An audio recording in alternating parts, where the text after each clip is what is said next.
Welcome. If you wanna use the watermark on your Realme 5 Pro, let's open camera, tap on the settings, scroll down, and as you can see, currently our watermark is turned on.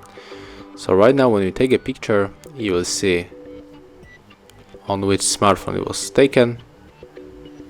Okay, we have to put the verification pattern because I lock the photos. And here it is. And there's also one interesting option. We can just personalize the watermark. So automatically add the photographer after taking a photo. So we can type here the hard reset. And let's take a photo again. Enter. And here is the shot by the hard reset.